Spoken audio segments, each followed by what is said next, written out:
Nellore rural పొట్టేపాలెంలో Hindupur Srinivasulu Reddy కుమారులు హిందూపూర్ అచ్యుత్ రెడ్డి వేదగిరి లక్ష్మీ నరసింహస్వామి ఆలయ పాలక మండలి ప్రెసిడెంట్ గా ఎన్నికైన సంగతి విదితమే. ఆ సందర్భాన్ని పురస్కరించుకుని కనగలూరు రమణారావు ఆయన అనుచరులతో కలిసి అచ్యుత్ రెడ్డి నివాసంలో పూలమాలలతో శాల్వాలతో సన్మానించి కేక్ కట్ చేయించారు. అనంతరం మీడియాతో మాట్లాడుతూ ఆపద అని ఎవరైనా వచ్చి అడిగితే వెంటనే స్పందించి వాళ్ళ ఆపదలను తీర్చే హిందూపూర్ శ్రీనివాసులు రెడ్డి వారసునిగా అచ్యుత్ రెడ్డి కూడా తండ్రి బాటలోనే నడుస్తూ రూరల్ ఎమ్మెల్యే రెడ్డి శ్రీధర్ రెడ్డి ఆదేశాల మేరకు పొట్టేపాలెంలో వరద వచ్చినప్పుడు పెన్నా కట్టకు గండి పడినప్పుడల్లా ఇసుక బస్తాలతో గండిని పూడ్చి వరద నీరు ఊళ్ళోకి రాకుండా చేసేవారని, అదే కాక గ్రామ ప్రజలకు ఎప్పుడు అందుబాటులో ఉంటూ వాళ్ళ కష్టాలను తీరుస్తూ పొట్టేపాలెం గ్రామమే కాకుండా చుట్టుపక్కల గ్రామాలన్నింటినీ కంటికి రెప్పలా కాపాడుకుంటూ గ్రామ ప్రజల గుండెల్లో తిరస్థాయిగా నిలిచారు. అచ్యుత్ రెడ్డి ఎమ్మెల్యే కాటంరెడ్డి శ్రీధర్ రెడ్డి గిరిధర్ రెడ్డిల ప్రోత్సాహంతో ఈ రోజు వేదగిరి లక్ష్మీ నరసింహస్వామి దేవస్థానం నరసింహస్వామి కొండ నెల్లూరు పాలక మండలి ప్రెసిడెంట్ గా నియమితులయ్యారని, అందుకు మాకు ఎంతో గర్వకారణంగా ఉందన్నారు. పొట్టేపాలెంలో ఉన్నటువంటి హిందూపూరు శ్రీనివాసులు రెడ్డి గారు వాళ్ళ అబ్బాయి గారు హిందూపూరు అచ్యుత్ రెడ్డి గారు ఈ మధ్య నరసింహకొండలో కొండకి దేవస్థానానికి ప్రెసిడెంట్గా అయ్యారు. అక్టోబర్ 8వ తారీఖున ప్రమాణ స్వీకారం జరిగింది.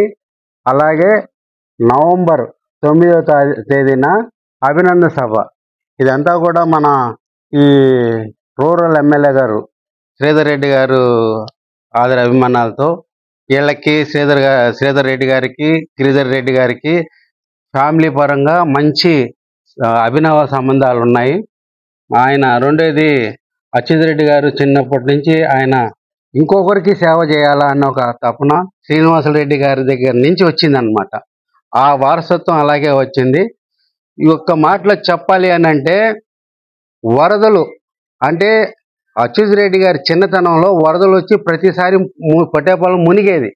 ఆయన ఉగదెలిసి వచ్చి శ్రీనివాసులు రెడ్డి గారి రూట్లోకి వచ్చిన తర్వాత వరదలు అనేది కంటికి కనిపించకుండా పోయింది. ఎందుకంటే సకాలంలో ఏ పొల్లు కట్ట తెగినా వెంటనే వీళ్ళు సొంతంగా రంగంలోకి దిగి సంబంధిత కార్యకర్తలను వెంటేసుకొని ఇసుక బస్తాలతో ఆ కట్టను ఆపి జనాలకి వరదల తాకిడి తగలకుండా చాలా వరకు మేలు చేశారు. ఇది నేను చెప్పడం కాదు, పొట్టేపాలెం గ్రామం మొత్తం చెప్తుంది. చుట్టుపక్కల గ్రామాలంతా కూడా మంచి పేరుంది. కాబట్టి ఈరోజు అందరూ ఆ యొక్క దీన్ని ఆశీస్సులతో ఈరోజు మన నరసింహకొండ ఆ ధర్మ మండలి దానికి పాలక మండలి దీంట్లో ప్రెసిడెంట్గా మన అచ్యుత్ రెడ్డి గారు రావడం మా అందరికి కూడా చాలా గర్వకారణంగా ఉంది.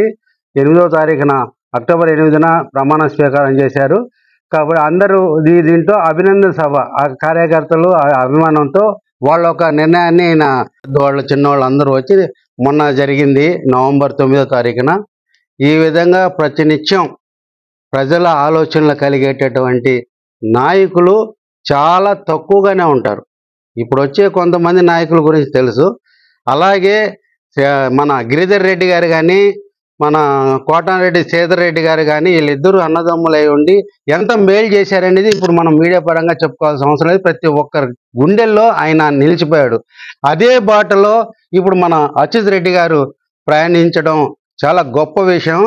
ఈ ఊర్లో పుట్టిన ప్రతి ఒక్కరు చేసుకున్న అదృష్టం అని నా భావన అండి. అది ఇంకా ఆయన ఉన్నత శిఖరాలని ఆయన ఇది చేసుకుంటూ ఆయన గొప్పతనం ఆయన ఒక మనసు తగ్గట్టుగా ఇంకా ముందుకు పోతూ మన చాలా మందికి కూడా మన పొట్టేపాలెంలో ఉండేటటువంటి ఎంతోమంది బడుగు వర్గాలని వాళ్ళ అనుక్షణం వాళ్ళ బాగోగులు చూస్తూ ప్రతి ఒక్కరిని తారతమ్యం లేకుండా చిన్న పెద్ద లేకుండా అందరిని సమానంగా చూస్తూ వాళ్ళకి కష్టం వస్తే కష్టాలు తొలగిస్తూ ఇంకా ఆయన అభివృద్ధి చెందాలని మనసారా కోరుకుంటున్నాను. నేను ఆయన అభిమానిని.